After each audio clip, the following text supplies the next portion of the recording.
মই বাৰে বাৰে কৈছো তেওঁ বিজেপিত একো লব অহা নাই তেওঁ কিবা এটা ত্যাগ কৰি বিজেপিত আহিছে আমি যেতিয়া বিজেপিত আহিছিলো আমি একো ত্যাগ কৰি অহা নাছিলো কাৰণ তেতিয়া এমএলএ চিপ মোৰ 2 মাহ আছিল বা 3 মাহ আছিল আমি বিজেপিত ত্যাগ কৰি অহা নাছিলো প্ৰদ্যুৎ বৰদলৈ আমাৰ ইতিহাসত প্ৰথম জুনে কংগ্ৰেছৰ পৰা জয়েন কৰিব কিবা এটা ত্যাগ কৰি আহিছে 3.5 বছৰৰ তেওঁ এটা লোকসভাত টেনিউৰ আছে আৰু নগাঁৱত তেওঁ অহাবাৰো জিকিব পাৰিলেহেঁতেন কাৰণ নগাঁৱত আমি কেতিয়াও নিজিকো গতিকে তেওঁ ৰাজনৈতিক জীৱনৰ এটা ডাঙৰ ত্যাগ কৰি ভাৰতীয় জনতা পাৰ্টিত আহিছে কোনোবাই যদি ভাবে তেওঁ কিবা লব আহিছে ভুল কথা আমি হয়তো লব আহিছিলো কিন্তু প্ৰদ্যুৎ বৰদলৈ ডাঙৰীয়াই কিবা এটা এৰি আহিছে গতিকে আমাৰ কাৰ্যকৰ্তাসকলৰ এটো দায়িত্ব যে আমি প্ৰদ্যুৎ বৰদলৈ ডাঙৰীয়াক দলৰ মজিয়ালৈ আদৰণি জনাম আৰু যদি আমাৰ ৰাষ্ট্ৰীয় নেতৃত্বই তেওঁক বিধানসভাত সিট দিয়ে তেতিয়ালে তেওঁক সকলোৱে আমি একেলগে লগ হৈ জিকাব লাগিব এমএলএতকৈ এমপি বহুত সন্মানপূৰ্বক কাৰণ এজন এমএলএ এটা সমষ্টি চাই এজন এমপিয়ে 10টা সমষ্টি চাই প্ৰদ্যুৎ বৰদলৈয়ে আমাৰ দলত কিবা এটা পাব অহা নাই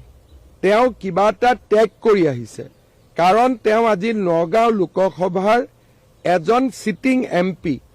আৰু 3.5 বছৰ তেওঁৰ কাৰ্যকাল আছে অলপ বেছিয়ে আছে গতিকে তেওঁ কিবা এটা ত্যাগ কৰি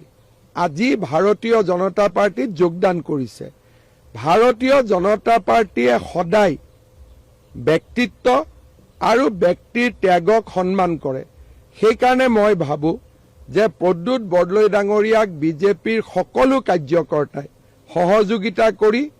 কোনো এটা সমষ্টিত প্ৰাৰ্থিত্ব পালে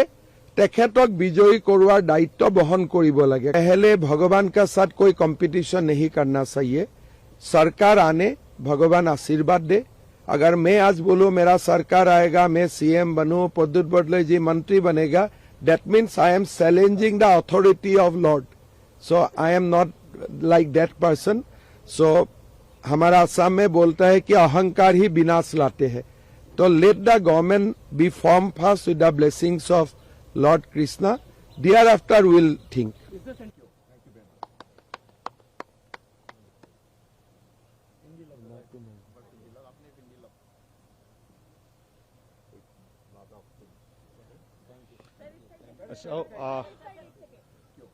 So,